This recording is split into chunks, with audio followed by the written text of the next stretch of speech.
Cooperative Union Chaokhattrabadi Leibak ama Chaokhat-Hanba Ngamde HAINA LAMSANG MLA Sorokhaibam Rajen na PHONGDOKKHRE Wafam basi humputara matoi suba All India Cooperative Week Celebration haudogbagi ngasi lamphel pata leiba Manipur State Cooperative Union Complex ta pangtokpa thawram amada mahangna phongdokhibani Role of Cooperatives in Building Big Varat haiba thimda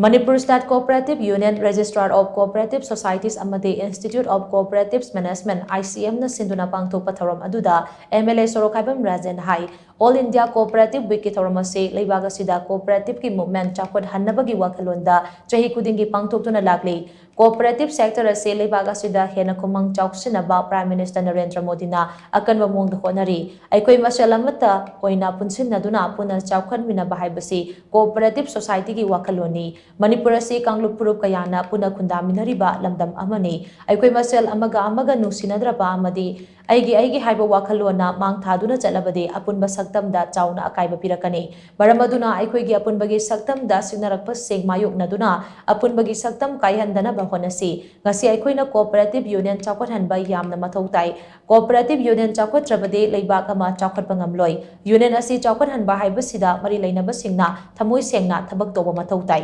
amaromda cooperative sector ase hena kumang chauksinaba honabada mari leinaba department amade union ga punna khud samnaduna jangsin bachangi haina mahangna makata ki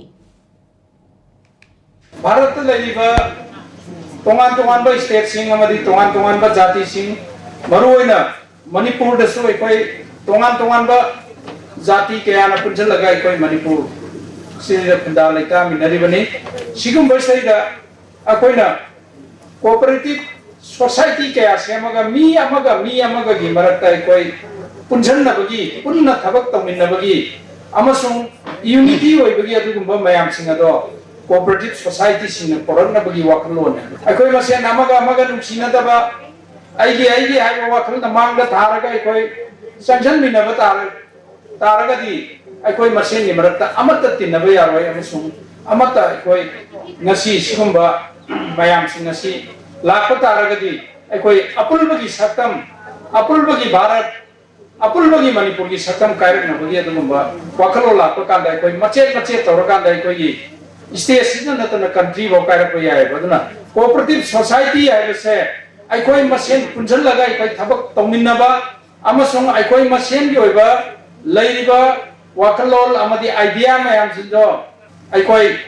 interchange tongnarakanda akoi masen phogongnarakanda adugumba akoi society aduna pangthokadoriba thabak mayam singado aikoi mapung bana pangthokpa ngamgadaba ai thanda tawba ngamdaba dum mayam changaga tawminnaragadi aikoi pangthokpa ngambagi adugumbagi wakhalon dunai ngasi aikoi cooperative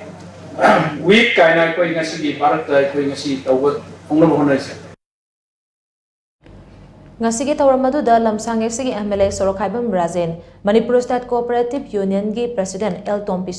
Cooperative Societies Manipur gi Registrar Rambam Valentina ICM Imphal gi Director Koichung Rangamlen Aimol amadi ICM Imphal gi Hani gi Director Dr. N Ranjana na mathang sina Chief Guest President amadi Guest of Honor na Seryaki